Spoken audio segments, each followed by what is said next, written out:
Alô, amigos, bem-vindos ao Gente que Fala ao vivo, sempre de meio-dia a 1 pela rádio Trianon, AM 740 São Paulo, Rádio Universal, AM 810 Santos e AltV, www.altv.com.br, com reapresentação 6 horas da tarde. Estamos também na TV Guarulhos, canal 20 UHF, canal 3 da NET em Guarulhos, 11h30 da noite. Acesse nosso blog, conheça nossos colunistas e colaboradores, gentequefala.com.br, nossa fanpage, Facebook/programa Gente que Fala. Você pode participar pelo chat no site da AltV, pelo WhatsApp 974012235 e um telefone que fica à sua disposição, 50526622. Conosco hoje, nesta edição de Gente que Fala, desembargador Nelson Calandra. Doutor Calandra, prazer tê-lo aqui. Prazer é meu, cumprimentando os ouvintes e telespectadores dessa importante rede de televisão e rádio, para mais uma conversa democrática através desse programa, Zancopé. O senhor é recém-aposentado. Eu posso continuar apresentando o senhor como desembargador? Desembargador é uma coisa que nem um título, que não desaparece nunca, né? Sim. Mas hoje, na realidade, eu sou advogado, né? Até fui recuperar a minha carteira antiga de advogado, mas eu sou tão antigo que, ao reclamar a minha antiga carteira, falaram que ela foi para o museu. Então, agora eu tenho uma carteira novinha.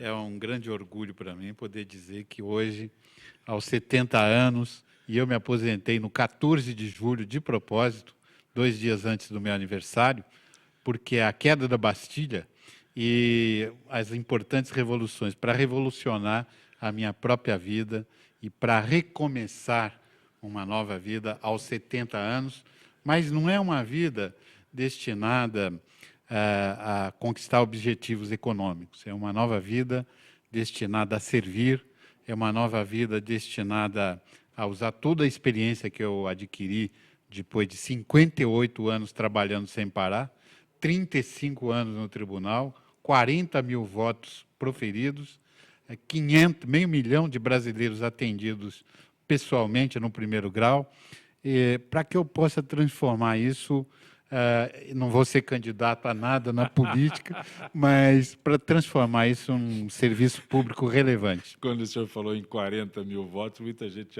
candidato, onde ele disputou? Não, são as decisões, os acórdãos, né, que a gente dá. Empresário João Francisco de Paulo, prazer tê-lo aqui, João. Prazer estar sempre aqui junto com as pessoas, doutor Calandra. Assim, eu estou meio nervoso, tá? Faz tempo que eu estou fora das telas, já fazem 2 anos e meio que eu deixei de participar de programação. Na verdade, nesses 2 anos e meio, fiquei lutando aí não por um objetivo, né? Mas por uma legalidade de um processo que auxilia a vida de muitas pessoas. O doutor Calandra aí, ele diz, né, que atendeu mais de 500 mil de pessoas, e nós também mudamos a vida de mais de 500 mil de pessoas. E queremos continuar dentro da legalidade, dentro da sustentabilidade, da ética e do que preceitua a própria lei. Como empresário, você é presidente do Grupo Embrasystem. Correto, é isso? Grupo Embrasystem. O que faz o Grupo Embrasystem? Nós estamos em vários nichos de mercado, né, na área de venda direta, de marketing multinível. Mas quando eu falo Embrasystem, qual é a atividade que imediatamente te liga? O rastreamento por satélite, telemetria. Mas hoje nós temos várias indústrias, inclusive na área de alimentos. É bem diversificado. Nós diversificamos justamente para atender a rede maior de uma possível pessoas.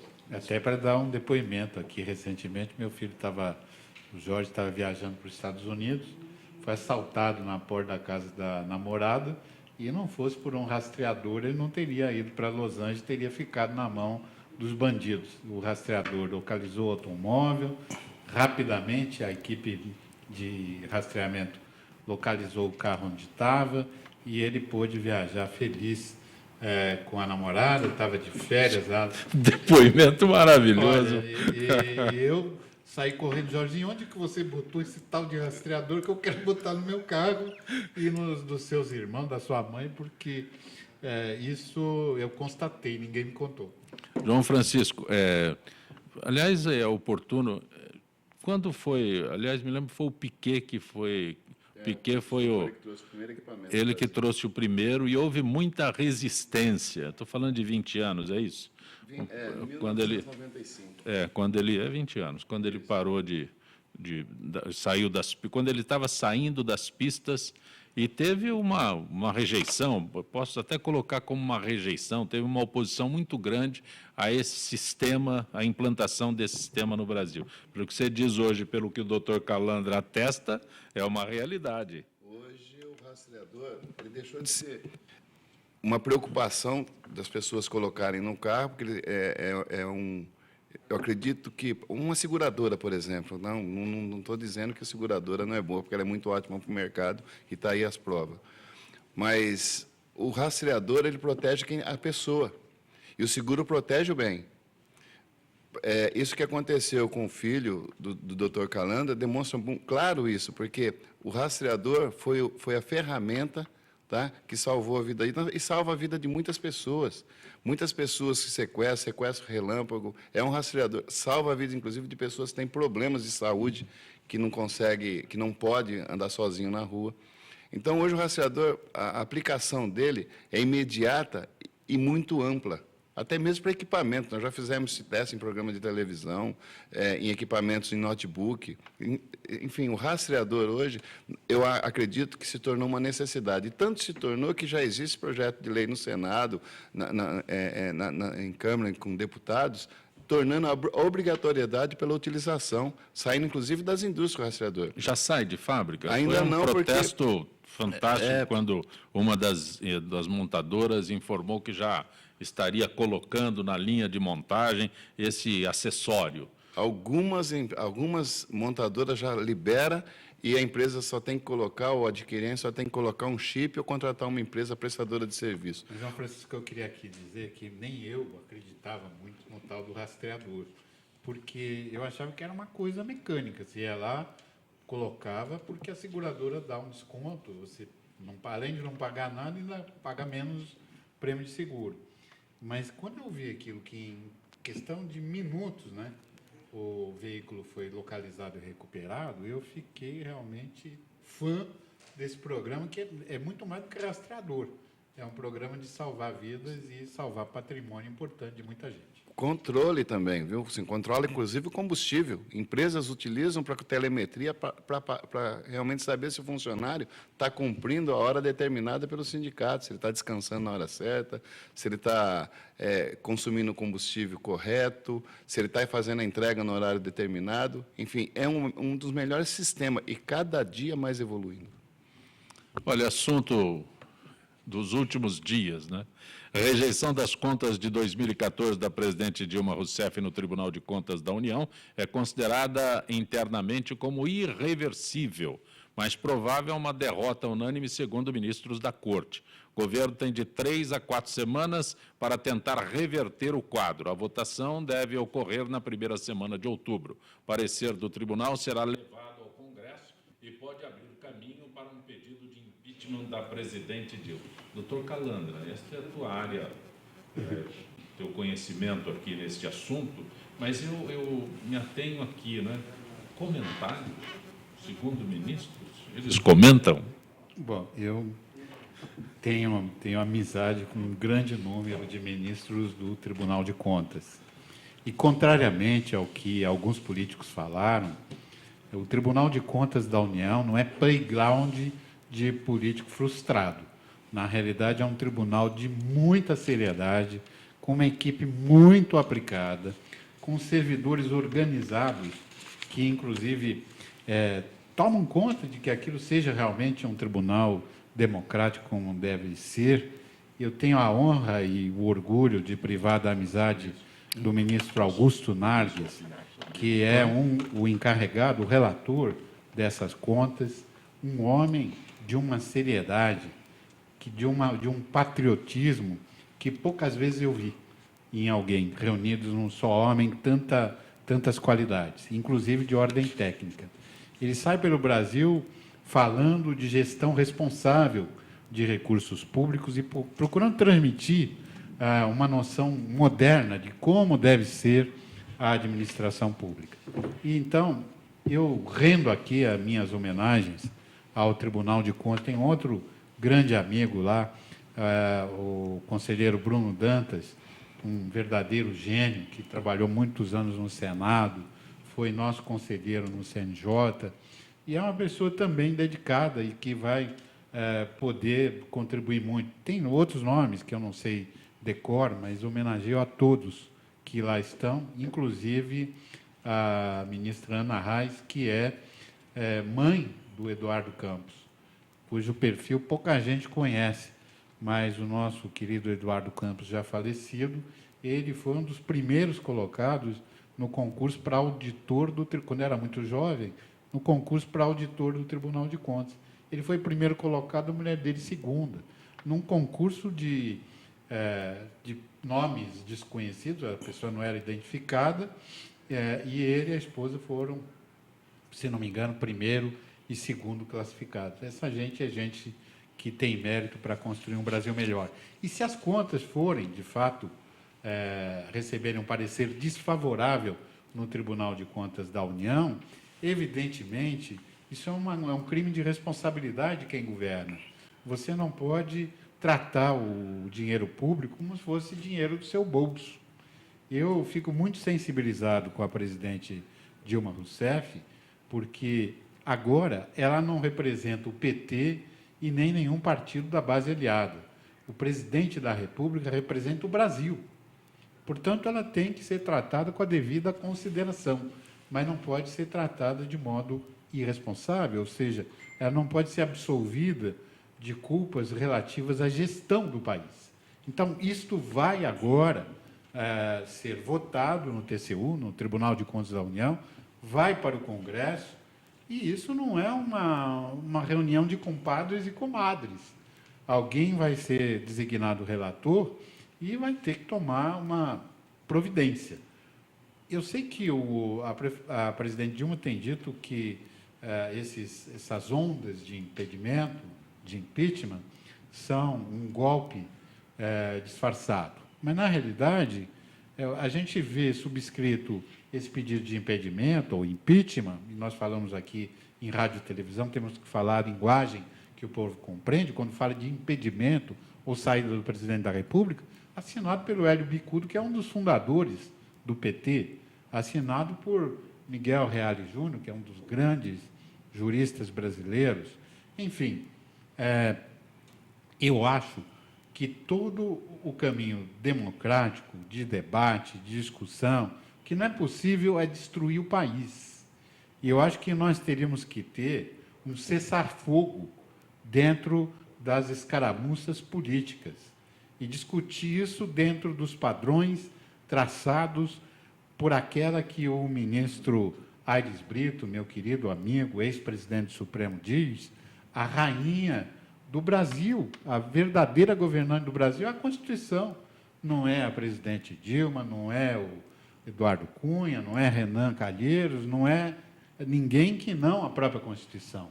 Então, esse alarido, desprovido, às vezes, de conteúdo, eu acho que a classe política e cada um de nós deveria impor um cessar-fogo, o Tribunal de Contas da União votar essas contas, encaminhá-las ao Congresso brasileiro, se discute se deve ser votado no Congresso conjuntamente, Senado e Câmara reunidos, ou vota em cada casa, mas, enfim, respeitado o regimento interno, respeitada a Constituição, e o ministro Barroso sinalizou que a votação teria que ser conjunta para determinadas coisas, então, eu acho que está na hora do Brasil despertar um amor genuíno, verdadeiramente brasileiro, decretar um cessar-fogo e decretar que o Brasil olhe para as suas feridas, como está fazendo o juiz Sérgio Moro, meu querido colega, juiz federal no Paraná, não é? Ele está decidindo tecnicamente se tem que prender, prende, se tem que soltar, solta, não é? Ainda recentemente a irmã do Zé Dirceu foi excluída por ele, não recebeu a denúncia em relação a ela, porque a participação dela era só o parentesco com aquele que é acusado, o ex-ministro José Dirceu. Então, acho que a justiça se faz com tranquilidade. E o Brasil precisa entender que nós precisamos de um cessar-fogo para restabelecer a política cambial. Está aqui o João Francisco de Paulo, que é um empresário brasileiro que sabe melhor do que eu, do que dessa parte relativa à macroeconomia.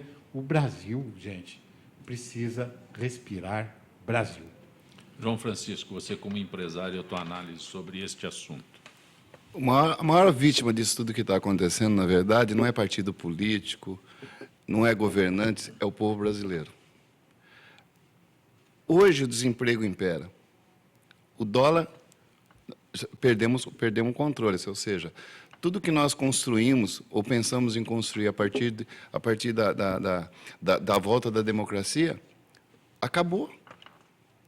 Quem está sofrendo, nós sofremos todos os dias, nós acordamos sem esperança. O próprio brasileiro está assim. Eu acho que tudo isso que está acontecendo, tá, foi falta de cuidado dos próprios governantes, da própria política, porque, na verdade, ele se preocupou em indicação, e muitas indicações desastrosas. Pessoas que esteve à frente, representando o meu voto de milhares de pessoas, que não tomou o devido cuidado para que o país não chegasse ao caos que está hoje. Nós estamos desacreditados no mundo inteiro. Nós estamos desacreditados em países que não chegam aos nossos pés na nossa economia. O empresário que mais sofre, nós não conseguimos hoje, a carga tributária, ainda estou vendo que estão atrás de mais impostos, nós não temos mais um leão. Nós temos um dinossauro Rex agora querendo engolir os leões. O que nós precisamos agora é o seguinte, realmente, o doutor Calenda tem razão, precisamos de um cessar-fogo, colocar a casa em ordem, para recomeçar. Quando eu falo recomeço, é recomeçar em tudo. Sabe? Em denúncias, muitas vezes falsas, algumas verdadeiras, e a cabo das verdadeiras realmente, e precondenar, se for o caso, das pessoas realmente que merecem ser condenadas, mas pensando também, muitas vezes nossas atitudes afetam tanto o país que está acontecendo hoje. Hoje eu vejo pessoas que ganhavam, o nosso salário é um dos menores do mundo, né? Que ganhava 600, 800 reais, não tem um emprego decente. Construtoras parando obras. Onde está o nosso dinheiro? Tanto de imposto que nós recolhemos, aquele imposto não para. Mas, João, você que é empresário, aproveitar a oportunidade, quando você fala em impostos, né? É tão confuso o momento que a oposição é contra a CPMF. Então, diz que a CPMF não passa, é 0,2%. Entretanto, governadores querem CPMF de 0,38%. Então, e é uma confusão tão grande, né? O que se quer, o que não se quer.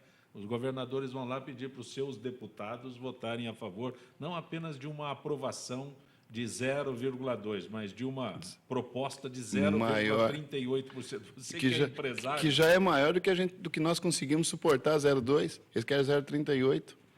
Por que o governo não procura um meio termo, então? Por exemplo, tem impostos que ninguém consegue nos explicar. Não nos explica onde ele é colocado, o porquê que vai, o recolhimento, a saúde nossa está um caos, está tudo um caos. Tira de algum lugar, então, e transforma a CPMF, tira do imposto de renda. Tem empresas que não têm lucro e pagam um absurdo de imposto, né? Então, eu acho que 0,2%, eu acho que a CPMF, se voltar no Brasil, eu acho que é uma forma de controle, inclusive, né? Porque tudo que entra numa conta, tudo que transita pelo meio financeiro, no Brasil, pelo Banco Central, vai haver um imposto. Então, nós temos que estar com alguns países do primeiro mundo, realmente com essa retenção, mas desde que ela seja compensada em outro ponto. Não como simplesmente com prejuízo. Eu paguei tanto CMF, eu vou tirar do meu lucro, eu vou tirar... Não, tira do imposto a pagar. Então, se eu tenho 100 milhões de imposto a pagar por ano e eu paguei 10 milhões de CPMF nesse ano, ou 20 milhões, que eu desconte dos 100 milhões realmente o imposto. Porque aí é uma forma, você está compensando, você está se antecipando, você está dando a sua receita, a tua declaração de receita antecipada, porque a retenção é automática, mas lá na frente, quando você tem que recolher os impostos mensais, tira. Eles não fazem isso, eles só criam mais um. Aplica a CPMF, inclusive no dinheiro que você vai pagar esse imposto. Eu vou tirar, olha só que eu faço um débito, Aliás, eu não faço mais, né? O governo faz um débito na minha conta, me debitando o meu imposto. O incrível não é isso, não, que se a justiça tomar o nosso dinheiro e bloquear, tem CPMF em cima do bloqueio. Quer dizer, está errado isso, inverter os valores, a gente paga tudo e nada desconta. Quer dizer, então, vamos lá. Sobre o que nós pagamos de imposto, 0,38, né, já deduza de alguma coisa. Então, quer reter 1%? Retém 1%. Mas desconta de alguma coisa que nós temos que pagar todo ano. A folha de pagamento, tudo é impossível no Brasil. E nós temos técnicos, muitos técnicos, pessoas capazes para criar impostos toda hora. Caixinha de maldade abre a qualquer instante. Até o Silvio Santos, quando fala, quem quer dinheiro, todo mundo levanta a mão. Paga né? CPMF. Todo mundo levanta a mão.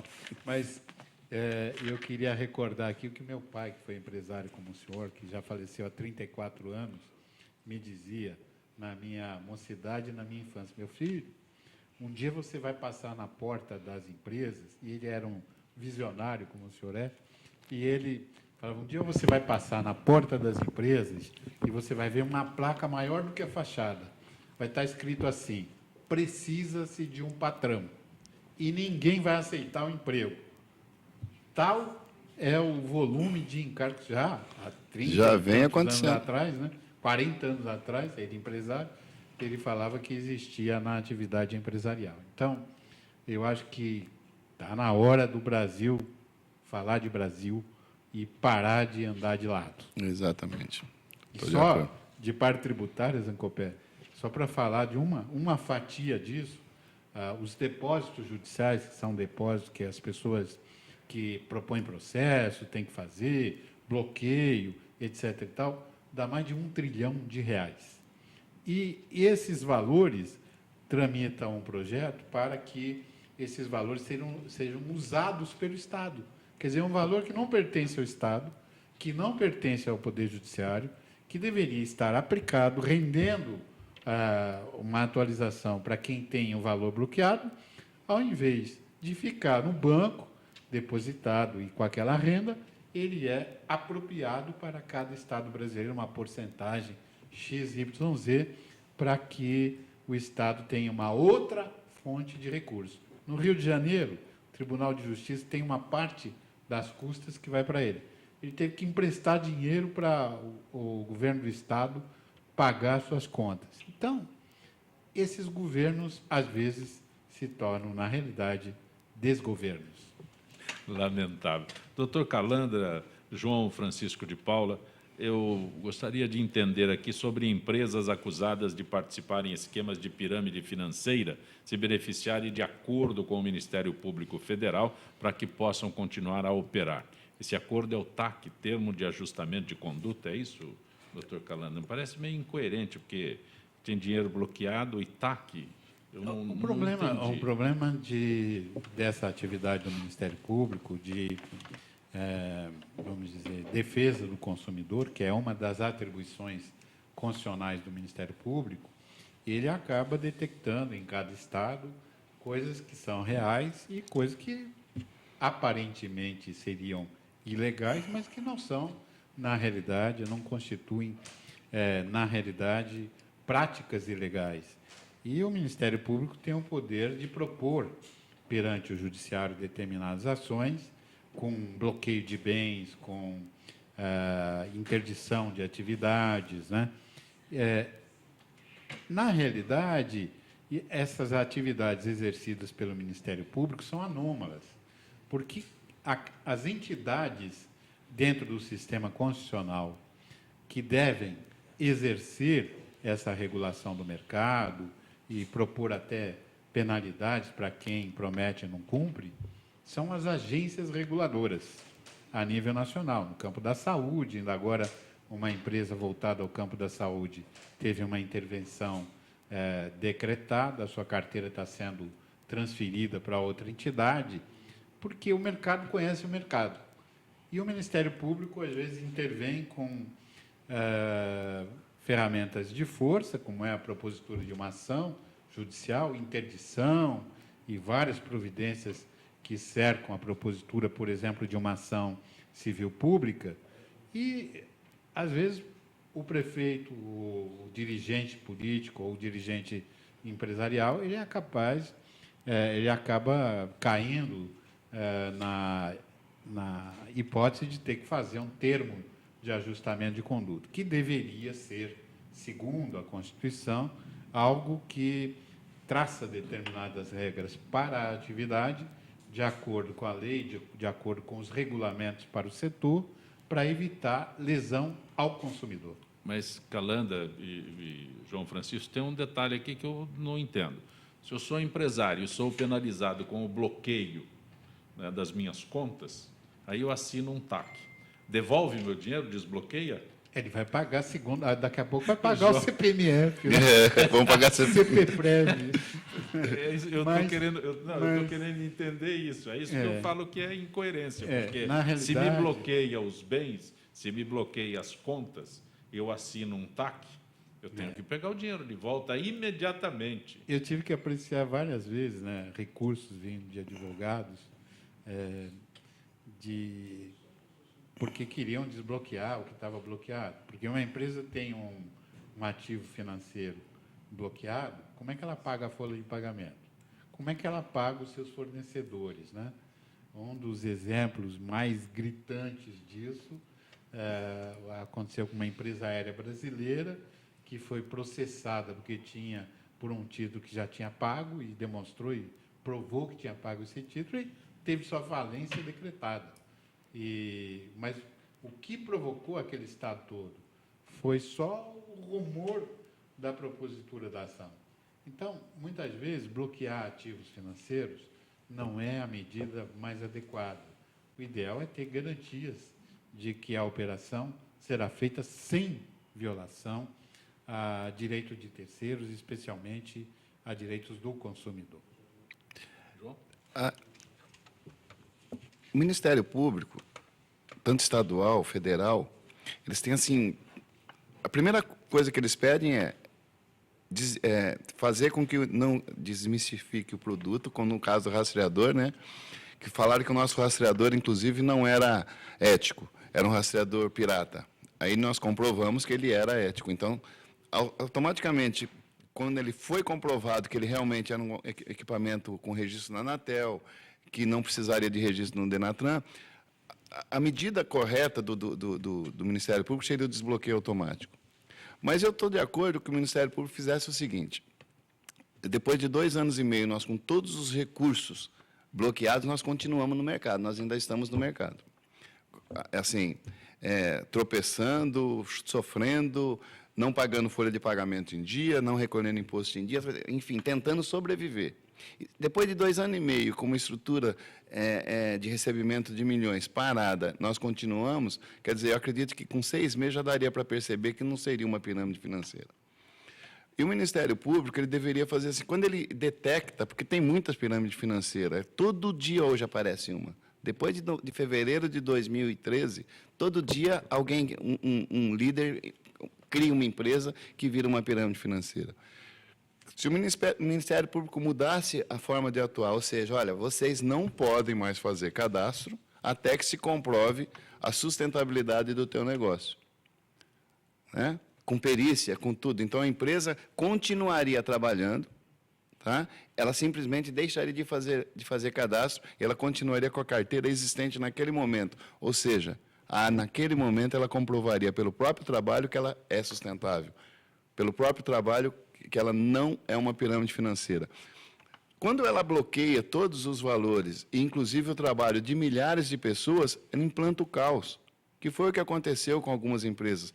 Teve várias empresas bloqueadas e várias empresas desbloqueadas, só que quando ela volta, ela tem que reconstruir, porque ela foi criminalizada até aquele tempo.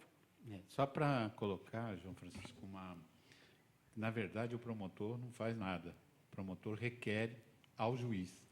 Quem determina a medida de força é o juiz. Mas o juiz, por exemplo, pode criar uma medida substitutiva. Pode. Determinar, ao invés de bloqueio de tudo, uma auditoria permanente, né, profissional, paga vamos dizer, pela própria empresa, judicialmente, os honorários mensais dessa empresa de auditoria e auditar 24 horas por dia a empresa, né? E é perfeito isso. Quer dizer, você não precisa destruir o negócio para preservar o direito do consumidor. Então, eu sempre fiz da minha jurisdição, enquanto juiz de primeiro grau, depois desembargador, uma jurisdição criativa, não é? Eu, outro dia recebi uma cartinha de uma empresa, obrigado, 50 anos de existência da nossa empresa, uma das grandes eletrometalúrgicas do Brasil. E quando eu peguei o processo, eu podia mandar paralisar tudo, mandar prender todo mundo, não é? E eu botei uma intervenção, uma junta, um conselho para cuidar de criança e viúva, e aquela que eram as donas da empresa que estava sendo malversada, e a empresa agora completou 50 anos na mão daquelas meninas que eram as herdeiras, porque ao invés de matar a empresa, eu falei, não, eu tenho que cuidar das viúvas e das crianças. E essa empresa eu não vou paralisar, eu não vou botar gente na cadeia, não vai resolver nada, o que vai resolver é a empresa continuar na mão de gente competente. E foi assim que foi feito. Eu acho que a melhor forma. E quantos brasileiros ali, com essa medida, com essa assinatura, com esse seu despacho, você salvou? É verdade. Olha, como toda quinta-feira, a participação da AFIPESP, Associação dos Funcionários Públicos do Estado de São Paulo. Zilka Fialho, supervisora de marketing e eventos da AFIPESP. Boa tarde, Zilka. Boa tarde, Zancopé. Boa tarde, ouvintes e debatedores do Gente que Fala. Zilka Fialho, que é supervisora de marketing e eventos da AFIPESP. Boa tarde. Boa tarde, Zancopé. Boa tarde, ouvintes. Boa tarde, debatedores do Gente que Fala. Retornará em instantes.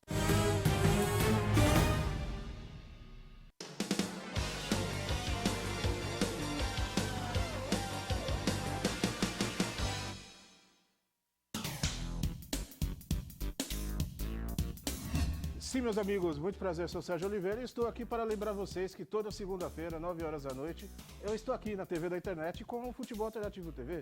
Sim, Série D, Série C, Copas Estaduais, as divisões de acesso, tudo aquilo que nenhum outro programa esportivo fala, tem a coragem, a capacidade de falar, nós falamos aqui na TV. Toda segunda, 9 horas da noite, só aqui na TV da internet.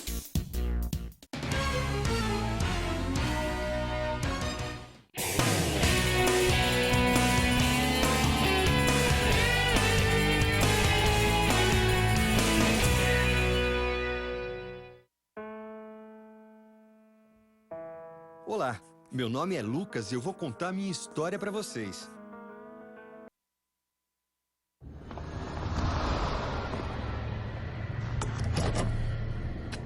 Atenção! Este veículo está sendo roubado. Ligue para a nossa central e diga a localização exata desse veículo, porque com o localizador instalado nele vai ser difícil encontrar. Chegou o Bebom, rastreador com tecnologia de telemetria de última geração. Com ele, você sabe exatamente onde estão seus veículos, frota e família. Contrate agora. Acesse www.bebom.com.br.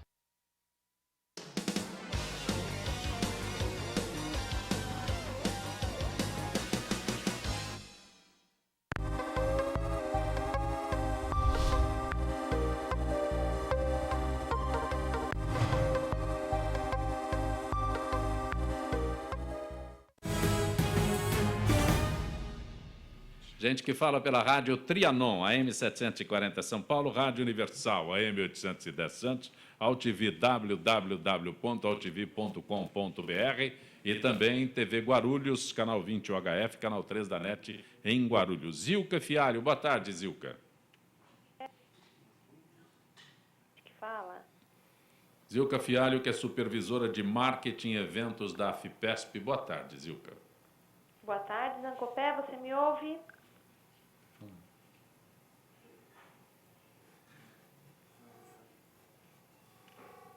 Boa tarde.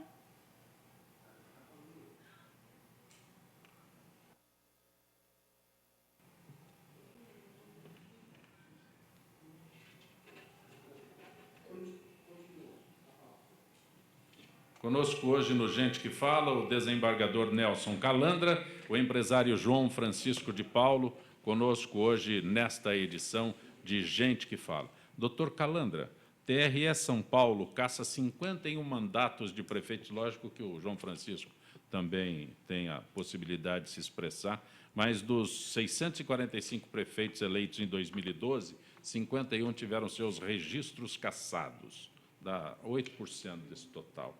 A maior parte deles é por causa de contas, né? Abuso do poder econômico e tal. Não escapou de nenhum partido. Se ele tivesse sido aluno da minha professora de matemática no primário, ninguém enfrentaria um problema desse, porque ela ensinava ética e conta. Ensinar ética é o principal. A ética e a conta. E era extremamente rigorosa. A gente queria encontrar o diabo, não queria encontrar professor de matemática. Então, mas fazendo, vamos dizer, para trazer um pouco de bom humor nesse problema tão trágico, né? Eu acho que nós temos vivido na classe política toda essa questão de contas reprovadas, de abuso do poder econômico. E o TRE é um tribunal de extrema seriedade, presidido pelo meu queridíssimo colega Antônio Carlos Matias Couto, um exemplo, também, e outros colegas da magistratura estadual, federal, Marli Marques Ferreira, desembargadora do TRF.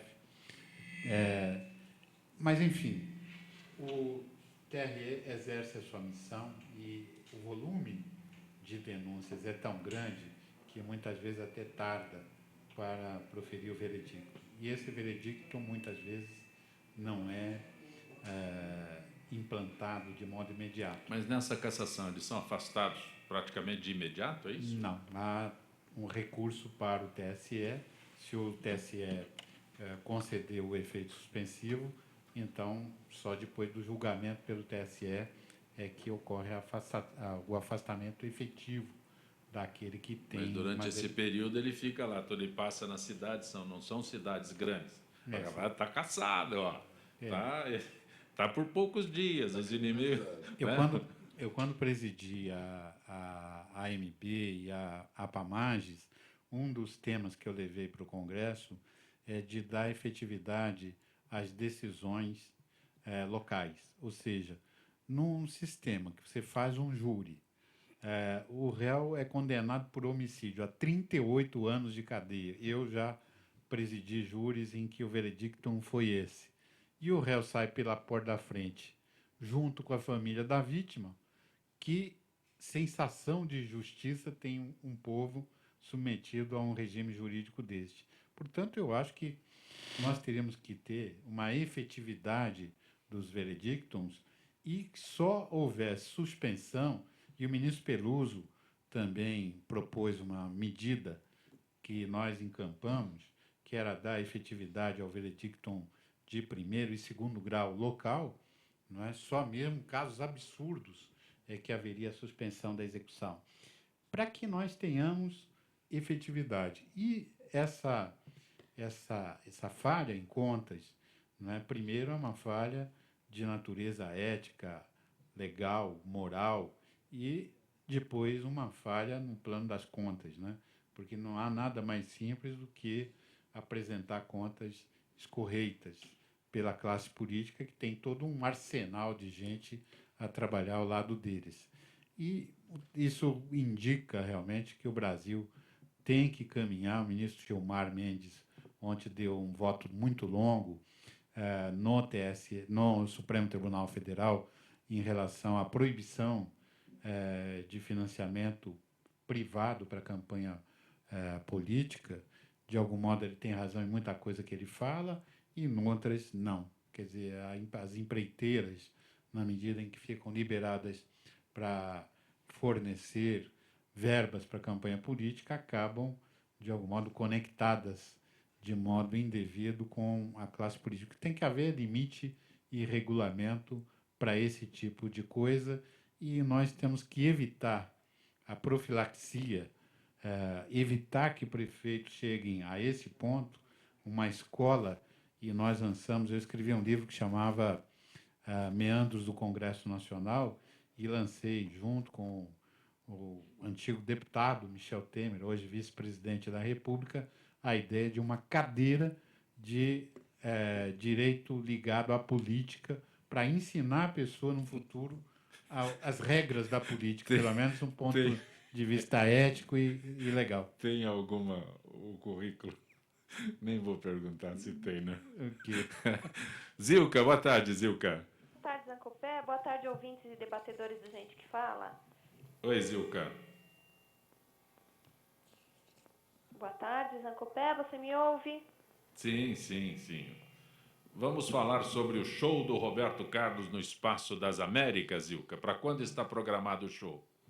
Olha, está programado para o dia 31 de outubro, como você disse, no Espaço das Américas, a rua Tajipuru 795, na Barra Funda. Fica bem próximo ao metrô Barra Funda. E a abertura dos portões será pontualmente às 19 horas. E a presença de familiar convidado será permitida? Não para este evento, porque é exclusivo para associados e dependentes. É importante também a atenção com os menores, porque a idade mínima exigida para a entrada é de 8 anos completos. E esses deverão estar sempre acompanhados dos pais ou um adulto responsável.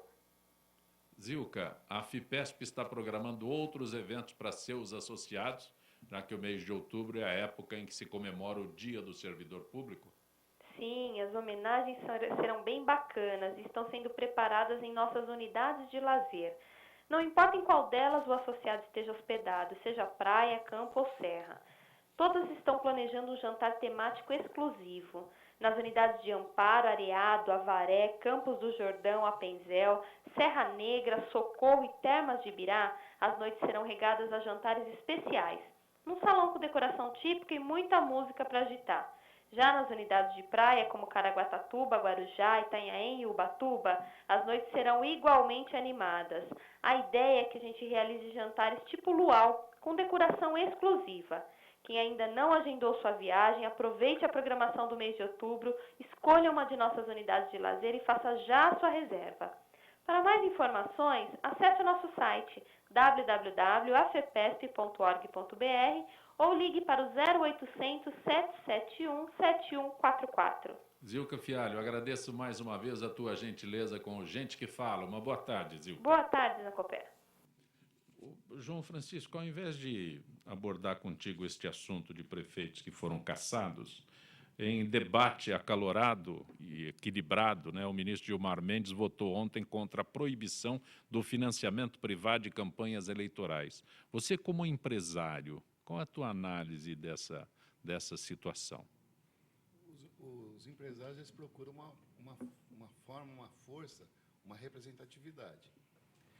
Se haver um veto contra a doação privada, o que vai acontecer vai ser uma marginalidade, porque as empresas vão começar a fazer por fora de novo. E é justamente o que o próprio judiciário combate. O Caixa 2. O Caixa 2. Isso tem que acabar. Então, eles acabam com o Caixa 2, vão acabar com o CPMF. As empresas, com certeza, não adianta, nós não vamos ser hipócritas aqui e dizer que os empresários não vão arrumar uma forma de ajudar um político que possa representar ele. Não adianta fazer uma proibição dessa. O que tem que fazer é o seguinte, é um controle melhor disso tudo. Tá? Então, saber para quem que vai, o que nós vamos ganhar com isso. É possível um controle melhor? Aliás, uma das sugestões, muita coisa se fala, muita coisa se sugere, muita coisa, né, deixa passar. Uma delas é que um determinado empresário não faça doação para 2 candidatos distintos. Você entende que isso seria uma forma de limitar? Para partidos, vamos colocar em partidos, né? Eu, como empresário, posso só fazer a minha doação para partido A, não posso fazer para partido B, ou A ou B. Isso seria uma forma? Eu estou querendo entender, porque na minha opinião, nós temos o TRF, TRS. Aí já sei, você vai falar o Caixa 2... Não, o que eu acho é o seguinte, eles deveriam criar uma estrutura para controlar isso.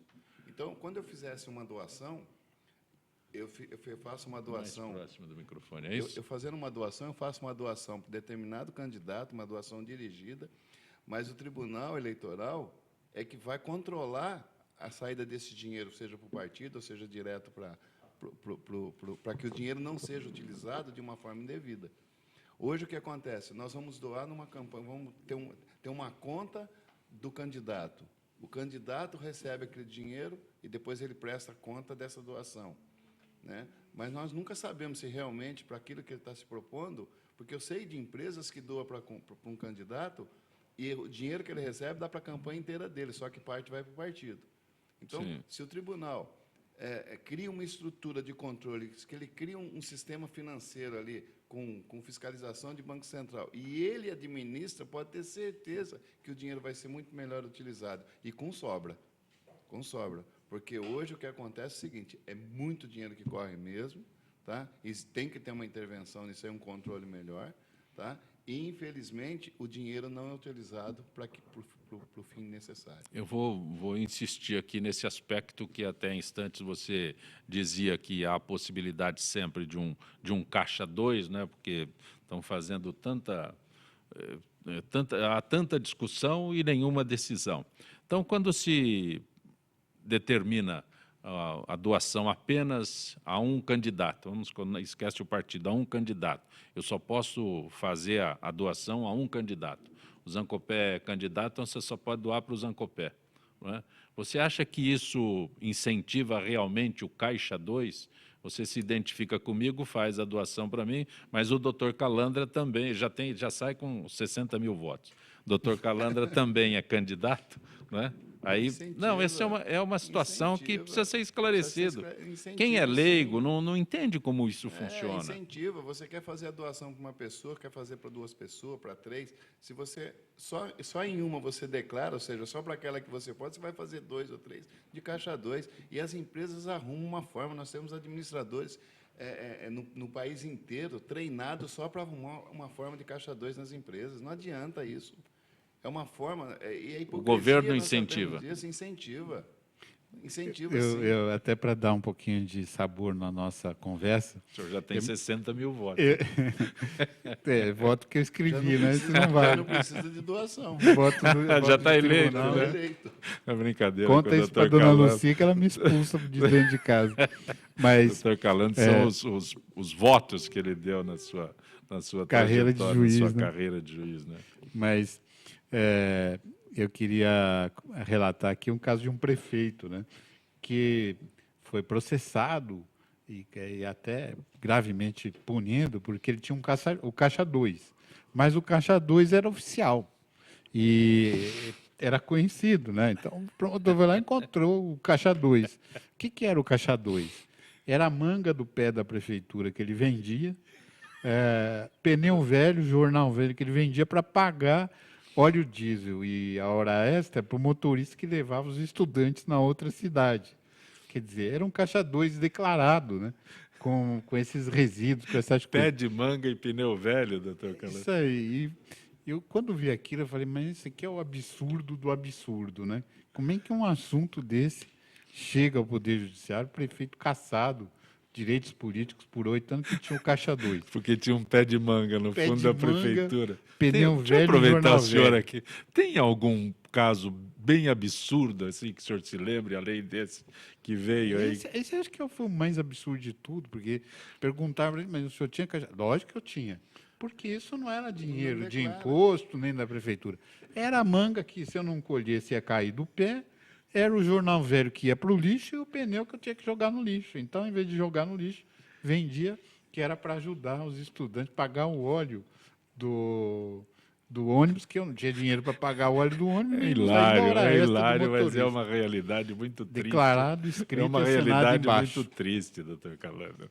Lamentavelmente. O problema no Brasil é que, quando encontra um administrador que tem coragem de fazer isso, porque no Brasil o desperdício é um absurdo também, ele encontra alguém que consiga, com poucas palavras, com poucas linhas, criminalizar uma pessoa dessa. Essa pessoa tinha que ser idolatrada. É verdade. Criminalizar. Eu conheço o Brasil, né? Eu lembro de um colega que foi assumir uma comarca lá no Amazonas, né? Era uma semana de barco para chegar na comarca. No meio do caminho, o barco afundou, naufragou o barco, e ele com os 3 filhos dentro d'água. Sorte que a mulher dele era campeã de natação, salvou ele e as crianças. Quando chegou na comarca, abriu a torneira, em vez de água, saía barro. Isso é Brasil. Nós estamos aqui hoje com o doutor Henrique Nelson Calandra, que é desembargador aposentado, e também o empresário João Francisco de Paula, que é presidente do grupo Embrasystem. Quando nós iniciamos o programa, eu perguntava a você sobre as atividades do Embrasystem, você falava sobre o rastreador, que hoje é uma realidade. O doutor Calandra fez o depoimento dele, até fomos surpreendidos aqui por essa história que ele contou, que o filho, né, o filho foi vítima e foi imediatamente, estava no carro ainda, doutor Calandra? Não, ele ficou ali próximo, né? Ele estava esperando a namorada, eles iam pegar as malas. Levaram o carro embora. Levaram o carro, levaram Com o o Jorginho celular. não houve nada. Com ele não houve nada, mas minutos depois encontraram o veículo a pouca distância, né? E o veículo, mas é uma questão de minutos. Tempo dele ligar, falar e coisa, já localizaram o veículo, ele recuperou o veículo, achou o celular debaixo da pedra, porque tinha um sistema de rastreamento também para o celular, e foi viajar todo feliz e vivo. Do rastreamento é simultâneo o negócio do... Você pode... Tempo real. Não, mas no celular ou é o sistema da operadora? Não, nós temos o sistema pelo celular também. Você controla o teu veículo, inclusive, pelo celular. Existem sistemas hoje que você dá até a partida no teu veículo, acende de luz, usando pelo celular à distância. Mas no caso específico aqui de um rastreador, né? Você coloca o rastreador no seu carro e existe essa conexão? Existe, libera um sistema para o celular. A Embrasystem faz isso? Faz isso também. Só não pode dar a senha para a mulher ciumenta, pode. senão é perigoso. A senha normalmente, ela é... Isso é um perigo, João. Doutor Carlos, o juiz busca as entrelinhas com muita facilidade, você percebeu. Exatamente. Mas eu gostaria de saber se esse sistema no Brasil, onde São Paulo é o grande centro, São Paulo, Rio de Janeiro, sai desses grandes centros. Hoje está no mundo inteiro, vamos dizer assim. Esse mesmo rastreador... Brasil. Se esse rastreador ele andar, por exemplo, se ele for com um carro para o Japão, ele é rastreado e a gente sabe o local exato no Japão. O sistema de rastreamento é bem diferente da época que o Nelson Piquet trouxe no Brasil. Hoje, ele está muito evoluído e todos os dias tem novas ferramentas, novos aplicativos. Então, o que você faz com o rastreador hoje é diferente do que você fazia com o rastreador há uma semana atrás. Hoje você tem um sistema no computador, você tem um sistema no celular, você tem as informações que você pode receber, a própria telemetria dos seus veículos. As transportadoras usam hoje 4, 5 rastreadores, dependendo do veículo de alto custo. Ele também é colocado alguns rastreadores para enganar o bandido, vamos dizer assim, porque hoje eles anulam o sinal. Então, eles têm equipamentos que têm um nome esdrúxulo até, né, e que tira o sinal de determinados operadores. Então, as empresas colocam 4 ou 5 rastreadores com operadoras diferentes para acompanhar, inclusive, a própria... e para acabar, inclusive, abusos de motoristas. Mas hoje você acessa tudo através do celular. Inclusive, se abrir uma porta do seu veículo e você não está perto, se alguém levar... Hoje, no Brasil, em São Paulo, principalmente, tem muito roubo de pneus, de estepe. Você consegue, inclusive, fazer isso. Tá? E hoje o rastreador está muito evoluído por causa disso também. Doutor Calandra, estou acompanhando o programa e vejo que o seu semblante está melhor. Ouvi falar que o senhor ganhou um netinho. Parabéns. Minha pergunta é o que esperar do Gilmar Mendes? Sentou em cima do processo por 1 ano para tentar baixar a fumaça e votar desse jeito. É Aldo Queiroz. Não sei de onde é, mas é Aldo Queiroz. Oi, Aldo, é verdade. Chegou o Davi com 3,780 kg. Maravilha. Já, pronto para o combate, né? Já, como é que fala? Nasceu criado, né? Que nem minha avó falava. Mas o Davi é uma graça, filho do Fábio e da Amanda. O Gilmar Mendes já deu o voto dele, esgotou o assunto que podia falar. E até o advogado, impropriamente, depois que ele falou, pediu a palavra, e ele ficou muito irritado, porque o presidente Lewandowski é um democrata, presidente Ricardo Lewandowski. E na medida em que o advogado pediu a palavra, você não sabe o que o advogado vai dizer, se é uma questão de fato, se é uma questão de ordem, e não é um julgamento de mudos. E o presidente concedeu a palavra, o ministro Gilmar ficou bravo, bateu a porta e foi embora. Não é? Mas o julgamento prosseguiu e agora há uma continuidade de votos. Ele não teria mais que se manifestar, isso? Não, ele tem... Já se manifestou? Na realidade, quando você vê o plenário do Supremo, lá dentro da sala de lanche, em todos os lugares, se acompanha a sessão do mesmo modo que... e nos gabinetes do mesmo modo que no plenário. Portanto, ainda que você não esteja presente, sentado na cadeira, você está ouvindo tudo aquilo que está sendo dito e, a qualquer momento, você pode voltar para a sua cadeira e argumentar e falar. Mas eu acho que esse julgamento vai prosseguir. É importante que o Supremo dê a sua palavra. A OAB está de parabéns porque propôs a ação para o debate. Esse debate não é o local adequado, não é o Supremo, o local adequado é o Congresso brasileiro, mas o Congresso tem se ocupado muito mais nessa guerra partidária, ideológica, do que resolver um problema grave como esse. João Francisco, as pirâmides financeiras são confiáveis? Até que ponto? Que dicas pode a Nancy da Vila Maria perguntar se pirâmide... Nenhuma pirâmide financeira é confiável, nenhuma. Tá? Não existe. A pirâmide financeira é o seguinte: eles dependem de alguém que entra, independe de faturamento para poder pagar. E hoje é o seguinte: muitas pessoas dão um golpe numa empresa, recolhe o maior número possível de dinheiro, depois paga passagem e hotéis para líderes no Brasil, porque são os profissionais verdadeiros desse setor.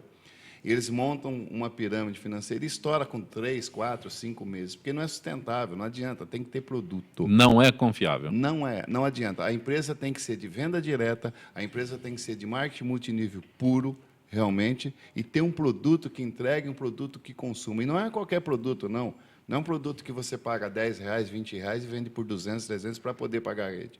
Não, é um produto que consuma, um produto que o brasileiro, que o ser humano necessita realmente. É um rastreador, é um café que ele bebe, é um energético, um suplemento alimentar, um shampoo para o cabelo. Isto é produto. As pirâmides financeiras, o fim é fatídico, com certeza, e quem sofre são as pessoas que acreditam em líderes que apresentam pirâmide financeira para levantar um dinheiro rápido. Não é confiável. Uma Não última é. pergunta, doutor Calandra. Não é um absurdo que incitou violência policial em uma rede social investigar PMs suspeitos de matar 2 pessoas, quando já está... O que a OAB pode fazer nesses casos é o Sérgio Visoto do Ipiranga. Evidentemente que hoje toda e qualquer atitude de qualquer juiz ou promotor está sujeita aos órgãos de controle, o Conselho Superior da Magistratura e o Conselho Superior do Ministério Público. Pode haver até uma reclamação. O promotor não pode expressar desse modo, se é que, de fato, ele falou desse jeito. O que ocorre é que pode ser arguido o impedimento ou suspeição desse promotor para atuar nesse caso. Na verdade, se a pessoa expressa publicamente uma opinião sobre algo que ele terá que julgar, ele acaba, de certo modo, impedido de prosseguir no julgamento. O que é preciso notar é que nós, quando fizemos, o Brasil produziu uma emenda constitucional e atribuiu os crimes de morte para a alçada exclusiva do Tribunal do Júri. E o que tem acontecido ao longo desse tempo? Na realidade, aqueles casos que seriam condenados na Justiça Militar, que a Justiça Militar de São Paulo é uma das mais rigorosas do Brasil, muitas vezes acabam absolvidos pelo Tribunal do Júri, independentemente do que o promotor disse ou deixou de dizer.